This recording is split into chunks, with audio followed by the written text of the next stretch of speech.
Big Boss Malayalam season 6 grand finale അടുക്കാനിരിക്കെ മുൻ മത്സരാർത്ഥികൾ ഹൗസിലേക്ക് വന്നുകൊണ്ടിരിക്കുകയാണ്. കഴിഞ്ഞ ദിവസമാണ് ഗബ്രി ഹൗസിലേക്ക് കയറിയത്.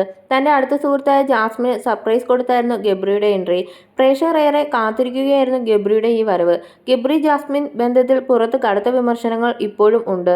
ജാസ്മിന്റെ കുടുംബം അടക്കം ഗബ്രിയുമായുള്ള സൗഹൃദത്തിനോട് അതൃപ്തി പ്രകടിപ്പിച്ചിരുന്നു. ജാസ്മിന്റെ പിതാവ് ഗബ്രിയെ വിളിച്ച് ജാസ്മിനുമായി ബന്ധം പാടില്ലെന്നടക്കം പറഞ്ഞിരുന്നു.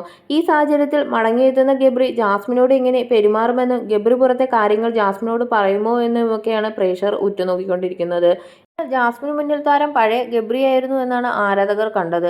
പുറത്തെ കാര്യങ്ങൾ ഗബ്രി വെളിപ്പെടുത്തിയിട്ടില്ല. എന്നാൽ ചില സൂചനകൾ ഗബ്രി നൽകിയിട്ടുണ്ട്. ഇരുവരും ഏറെക്കുറെ നേരം ഒരുമിച്ചിരുന്ന് സംസാരിക്കുകയും ചെയ്തിരുന്നു. അതിനിടയിൽ ഇപ്പോഴിതാ ഗബ്രിയുടെയും ജാസ്മിന്റെയും ഒരു വീഡിയോ ആണ് സോഷ്യൽ മീഡിയയിൽ വീണ്ടും വലിയ വിമർശനങ്ങൾക്ക് വഴിവെച്ചിരിക്കുന്നത്.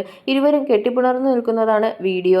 ഗബ്രിയും ജാസ്മിനും കെട്ടിപ്പിടിച്ച് നിൽക്കുന്നത് പെട്ടെന്ന് അവിടേക്ക് യമുന കയറി വരുന്നതുമാണ് വീഡിയോയിൽ കാണുന്നത്.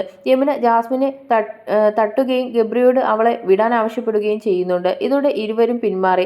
എന്നാൽ ഇപ്പോഴത്തെ ഗബ്രിയുടെ ഈ പ്രവൃത്തി ജാസ്മിന് വലിയ നെഗറ്റീവാണെന്ന് കരുതുന്നു എന്ന് ഒരു വിഭാഗം ആരാധകർ ചൂണ്ടിക്കാണിക്കുന്നു. മാത്രമല്ല പുറത്ത് ജാസ്മിനെതിരെ ഉയർന്നു വരുന്ന വിമർശനങ്ങളെല്ലാം അറിഞ്ഞിട്ടും ഗബ്രി ഇത് ചെയ്യാൻ പാടില്ലായിരുന്നു എന്ന് ചിലർ പറയുന്നു. ഗബ്രിക്ക് പുറത്തെ അവസ്ഥ അറിയാം. എന്നിട്ടും അവനിത് ചെയ്യുന്നെങ്കിൽ അവൾ ജയിക്കരുത് എന്ന നല്ല വാശി അവനുണ്ട്. നല്ല ചെറുപ്പം മുതൽ അവിഹിതം കണ്ട് ശീലമായവർക്ക് ഇതൊക്കെ നോർമലായിട്ടേ തോന്നുകയുള്ളൂ എന്നാണ് ഒരാൾ കുറിച്ചത്. അതേസമയം ചിലർ യമുനയെ രൂക്ഷമായി വിമർശിക്കുന്നുണ്ട്. രണ്ടുപേർ കെട്ടിപ്പിടിക്കുന്നത് സ്വാഭാവികമല്ലേ എന്നും ഗബ്രിയും ജാസ്മിനും ചെയ്യുമ്പോൾ ഇത് വലിയ പ്രശ്നമാക്കുന്നത് എന്തുകൊണ്ടാണെന്ന് ചിലർ ചോദിക്കുന്നു.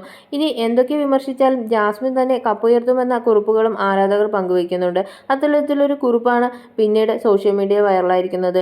ബിഗ് ബോസ് സീസൺ 6 ടോപ്പ് 5 ഏക ലേഡി മത്സരാർത്ഥി ആവുകയാണ് ജാസ്മിൻ. ഏറ്റവും അഭിമാനം തോന്നുന്ന നിമിഷം കൂടിയാണ്. ആദ്യ ദിവസം മുതൽ അവൾ നേരിട്ട സൈബർ ബുള്ളിങ്ങും അവഗണനയും അവൾക്കെതിരെയുള്ള പരിഹാസവും കണ്ട് സപ്പോർട്ട് കൊടുക്കാൻ തുടങ്ങിയതാണ്. ഒരു പെണ്ണ് നിവർന്നു നിന്ന് തെറ്റുകൾക്കെതിരെ കൈചൂണ്ടി സംസാരിക്കാൻ തുടങ്ങിയപ്പോൾ എടുത്ത ഉറച്ച തീരുമാനമാണ് ജാസ്മിനെ പിന്തുണയ്ക്കുമെന്നത്. ജാസ്മിൻ ഗബ്രി അടുത്തിരുന്ന് സംസാരിക്കുമ്പോഴും തൊടുമ്പോഴും പുറമെ പുരോഗമന ചിങ്കങ്ങളെന്ന് നടിച്ചവർ നെറ്റി ചുളിക്കുന്നത് വസന്തം മോഡിലേക്ക് മാറി മൂലയിലിരുന്ന് പരദൂഷണം ആരംഭിക്കുന്നത് നമ്മളൊക്കെ കണ്ടതാണ്. നിങ്ങളൊക്കെ പറയുന്നത് പോലെ മറ്റുള്ളവർ ജീവിക്കണമെന്ന് വാശി പിടിച്ചാൽ ഇനിയും നിങ്ങളെ വസന്തങ്ങളെന്ന് തന്നെ വിളിക്കും. നിങ്ങൾ പലരുടെയും സദാചാരത്തിന് കുരുപൊട്ടി പലതവണ കണ്ടതാണ്. ഒരു തരത്തിൽ അല്ലെങ്കിൽ മറ്റൊരു തരത്തിൽ നിങ്ങളൊക്കെ തലയിൽ ചുമന്നുകൊണ്ട് നടക്കുന്ന കുലകിരീടം ഇപ്പോൾ നല്ല വ്യക്തമായി നമുക്ക് കാണാൻ സാധിക്കുന്നുണ്ട്. ജാസ്മിനെ ഇനിയും മഴയത്ത് നിർത്തണമെന്നാണ് പലർക്കും വാശി. നിങ്ങളുടെയൊന്നും ആഗ്രഹം നടക്കാൻ പോകുന്നില്ല. ബിഗ് ബോസ് ടൈറ്റിൽ ഏത് പ്രതിസന്ധിയും തരണം ചെയ്യുന്നവർക്ക് മാത്രം ലഭിക്കുന്നതാണ്. അതിന് ഏറ്റവും യോഗ്യതയുള്ള ആൾ ജാസ്മിൻ തന്നെയാണ്.